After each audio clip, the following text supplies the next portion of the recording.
Pemirsa, Indonesia tidak hanya menjadi pasar atau market, tetapi juga sudah beralih menjadi produsen narkoba. Banyak modus operandi dilakukan oleh para pelaku dan sindikat kejahatan narkoba untuk mengelabui aparat penegak hukum. Selain itu, motif para pelaku juga tidak bisa dipandang sebelah mata atau hanya sekedar faktor ekonomi dan cari keuntungan.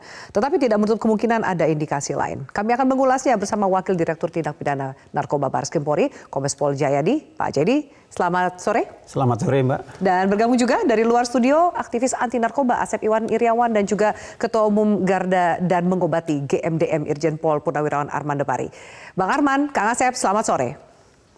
Selamat sore, Mbak Api. Selamat sore, Selamat sore, Pak Arman. Ya, selamat baik. sore semua. Baik, terima kasih Bapak sudah bergabung. Saya akan tanya ke Pak Jayadi dulu berkaitan dengan banyak penggerebekan. Cukup masif terjadi penggerebekan dari Barreskrim Mabes Polri. Iya. Pak Jayadi, terakhir itu ada penggerebekan pabrik di Semarang dan Tangerang. Iya. Terakhir itu yang kita lihat bahkan di apartemen yang ada di Jakarta Barat. Betul. Apakah penggerebekan ini saling berkaitan satu sama lain? Iya, betul Mbak. Beberapa minggu terakhir ini kita cukup intens dan hasilnya juga cukup lumayan. Pertama yang di Tangerang, kemudian yang di Semarang. Nah, kemudian hari ini kita bisa saksikan tadi kita di apartemen yang ada di Jakarta Barat. Hasil penyidikan yang kami lakukan, mereka belum ada benang merah antara Semarang dengan Jakarta Barat. Tetapi kalau Semarang dengan Tangerang itu ada benang merahnya. Mereka merupakan sebuah sindikat, satu sindikat. Mana produksi yang lebih besar dan mana yang lebih berbahaya, Pak, antara dua jaringan ini? Sebenarnya dua-duanya berbahaya, Mbak. Baik yang di Semarang, kemudian yang Tangerang, termasuk yang di apartemen di Jakarta Barat ini. Kalau yang di Jakarta Barat ini sabu, kalau yang di Semarang sama yang di Tangerang itu ekstasi. Seperti itu. Apa target dari kepolisian berikutnya, Pak Jayadi? Karena momentum ini mendapatkan atensi banyak pihak, termasuk juga ada edukasi bagi masyarakat. Iya. Sesuai dengan apa yang disampaikan oleh Bapak Kapolri, Bapak Kapolri berkomitmen untuk melakukan pemberantasan terhadap penyalahgunaan narkoba di Indonesia. Nah, ini salah satu bentuk komitmen kami untuk menyelamatkan anak negeri. Jangan sampai terlibat peredaran gelap narkotika. Nah, upaya-upaya ini terus kami lakukan dan bahkan data kami juga sampai dengan bulan Juni ini itu cukup signifikan hasil pengungkapan kami, baik di tingkat Mabes Polri maupun di seluruh jajaran. Hasil produksi dari anggaplah dua jaringan terakhir ini untuk konsumsi dalam negeri, untuk diedarkan di dalam negeri atau dijual kembali ke luar negeri? Hasil identifikasi kami, kemudian proses penyidikan kami, dua industri ini mereka mengedarkan untuk kebutuhan dalam negeri. Yang Semarang itu untuk kebutuhan di Jawa Tengah dan Jawa Timur, kemudian di Tangerang itu untuk konsumsi yang ada di Jakarta dan di wilayah Banten. Nah, untuk yang di Jakarta Barat ini, kami mengidentifikasi berada di sekitar wilayah Jakarta dan sekitarnya untuk pemasarannya. Oke, baik. Bang Arman, saya minta tanggapan Bang Arman. Kalau kemudian ternyata mungkin beberapa tahun lalu kita masih melihat bahwa Indonesia adalah market atau pasar dari narkoba. Sekarang mulai beralih dengan menjadi produsen dan tidak main-main, tingkat produksinya juga cukup signifikan. Mengapa ini kemudian bergeser, Bang Arman? Mungkin Anda punya analisa tersendiri. Iya, saya kira ini memang berulang dan saya mengucapkan selamat kepada jajaran Direktorat 4 Barreskrim Polri. Pada waktu yang lalu kita memang menemukan beberapa pabrik. Kemudian itu beralih karena beberapa pabrik yang berhasil kita ungkap. Nah, belakangan lebih banyak impor dari luar barang-barang narkobanya. Tapi belakangan ini kita lihat bahwa kitchen lab, nah itu mungkin yang lebih tepat kita berikan nama terhadap pabrik pembuatan yang sekarang atau pabrik rumahan, lebih banyak memproduksi HTS. Amfetamin type simultan yang memang digemari oleh masyarakat tempat pasar yang akan disasar. Seperti tadi disampaikan untuk daerah Tangerang, dan dari dulu ini memang banyak juga Jakarta Barat, Jakarta Utara, mereka ini banyak memproduksi jenis sabu dan ekstasi. Karena inilah yang diminati oleh para pengguna atau pemakai di Indonesia atau Jakarta sekitarnya. Namun demikian perlu kita waspadai bahwa jika mereka memang melihat peluang untuk lebih membesarkan produksi ini, seperti beberapa waktu yang lalu, bukan hanya kitchen lab, bahkan kita menemukan laboratorium besar atau mega lab. Dan itu tidak hanya dikonsumsi di dalam negeri, tetapi juga mereka berniat untuk mengekspor, yaitu dulu ada di Banten, ada di Batam, ada di Jakarta. Bahkan itu adalah pabrik-pabrik yang termasuk terbesar di dunia. Yang lebih perlu kita waspadai kembali, terutama dari kepolisian, bisa jadi kalau ini tidak segera kita tangani, pabrik-pabrik seperti ini, sekalipun dia masih laboratorium dapur, ini bisa berkembang jika mereka melihat ada pasar lain untuk memproduksi barang jenis lain, seperti yang kita lihat sekarang ini, yang kita sebut dengan NPS atau narkotik jenis baru. Nah, bisa mereka berkembang ke sana. Baik. Nah, oleh karena itu, ini memang perlu kita waspadai. Karena seperti tadi disampaikan, negara kita bukan hanya tempat transit, bukan hanya market atau pasar, tapi juga bisa menjadi terutama narkotika sintetik atau sintetis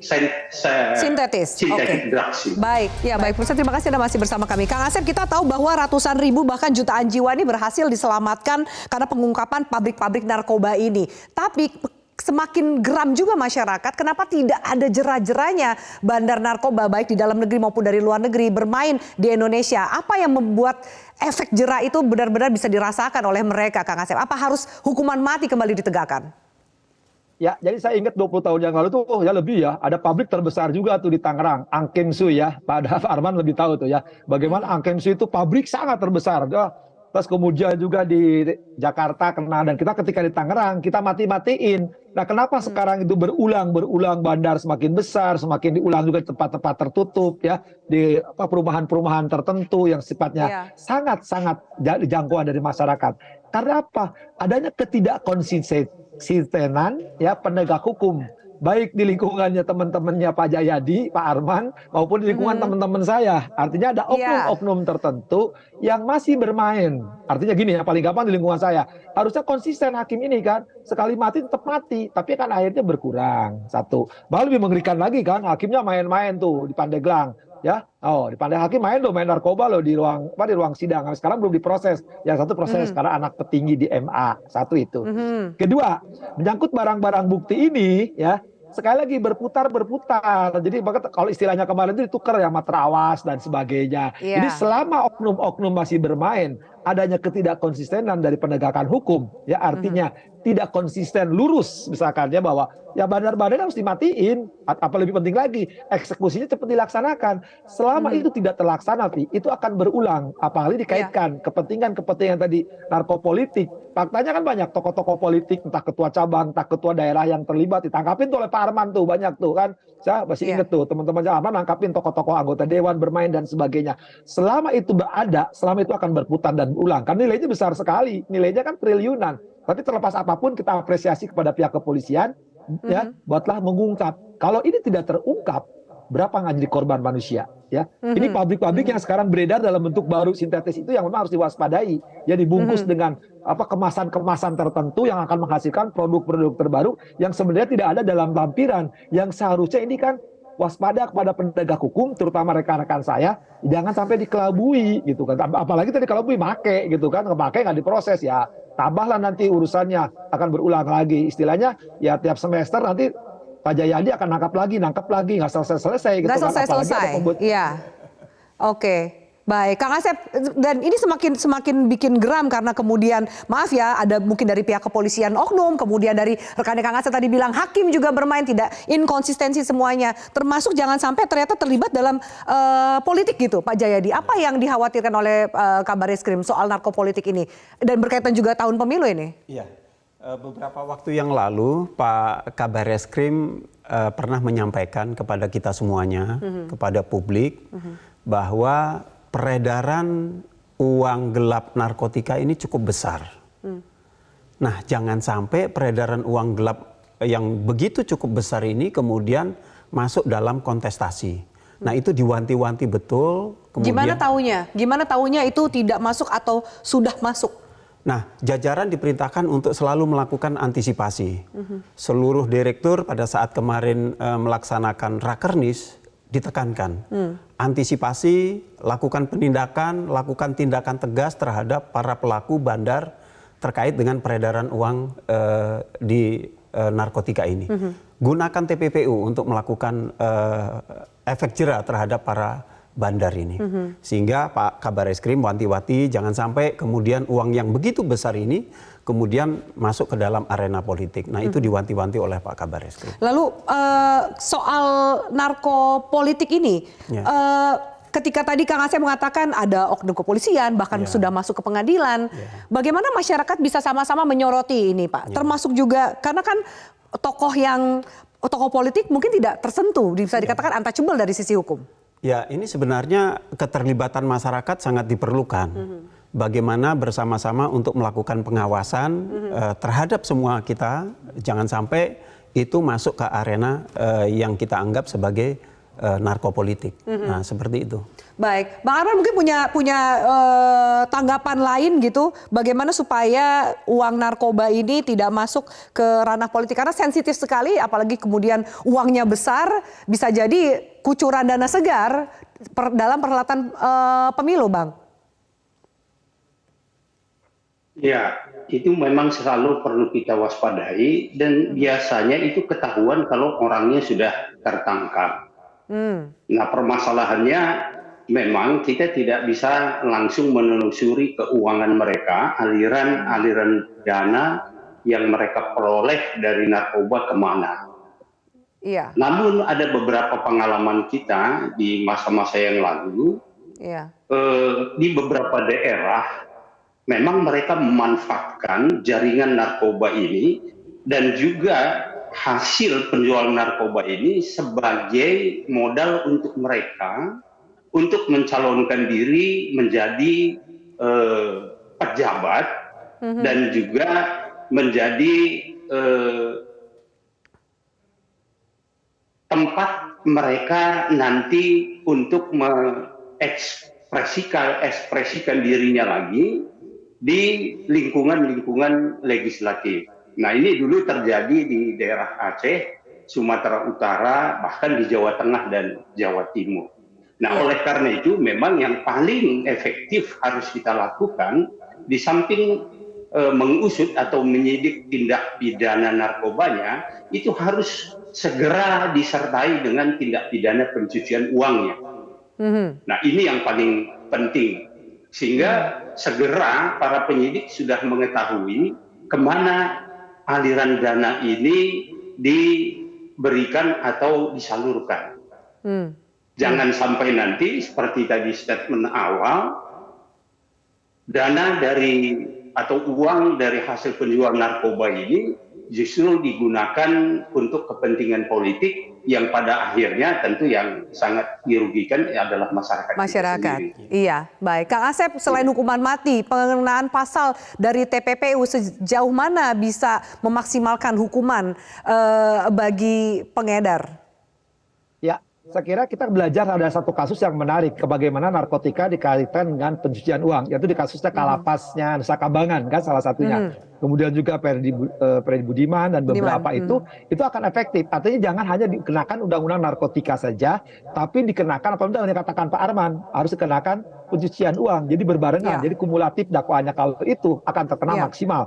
Ya walaupun misalkan di pencucian uang ya itu akan menarik hartanya atau hasil kejahatannya, kemudian di narkotikanya akan kena hukuman maksimal ya hukuman hukuman mati. Itu saya kira salah satu penanggulangan. Tapi harus konsisten, artinya dari mulai penyidikan, penuntutan sampai putusan, bahkan sampai eksekusinya dipercepat, putusan mati itu akan berhasil. Tapi kan selama ini kan itu tidak seimbang sih ya, ada oknum tertentu masih bermain, ada pengurangan, bahkan lebih mengerikan lagi kan ada gerasi yang dikabulkan terhadap bandar-bandar yang di luar negeri itu, atau bagian dari orang tertentu yang dianggap bahwa itu sebenarnya penghubung, tapi dibungkus dengan TKW, TKI, gitu. Itu juga orang-orang tertentu yang masih bermain. Artinya tidak ada bagaimana menghormati perjuangan teman-teman ya, kepolisian, BNN, menangkap bandar-bandar itu. Selama ada gangguan dari pihak-pihak tertentu dengan dibungkus kegiatan-kegiatan tertentu, apalagi dikaitkan hak asasi manusia, ya selama itu pula penegakan hukum tidak akan lurus. Tegas dan efek jera gitu ya, Kang ya. Ya, oke. Baik.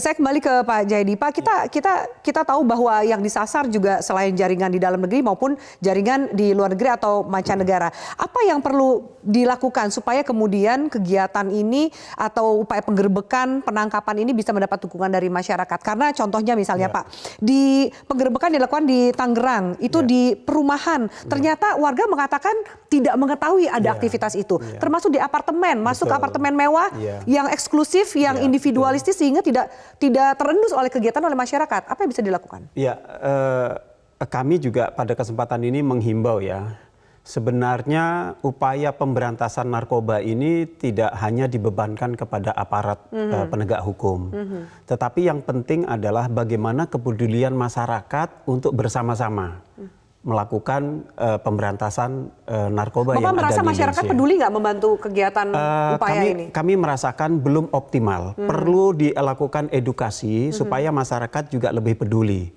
Contohnya yang di Semarang dan di Tangerang. Itu ada 2 rumah yang memang cukup padat, tetapi masyarakat di sana tidak peduli. Ada orang pendatang baru, ada yang menurunkan mesin, ada yang menurunkan bahan-bahan baku, tetapi masyarakat di sana tidak begitu peduli. Nah, yang terjadi adalah proses produksi yang ada di Semarang. Nah, begitu juga di apartemen itu? Di apartemen. Nah, petugas-petugas apartemen atau security yang di sana atau lingkungan di sana juga harus peduli. Harus dilakukan cek terhadap siapa penghuni yang akan datang ke lokasi itu. Nah, itu kepedulian. Kemana masyarakat harus melapor, Pak, supaya dapat respon, bahkan tidak jadi bumerang malah dituduh menjadi bagian itu. Ini masyarakat jadi mungkin takut-takut juga gitu ingin melapor kegiatan itu.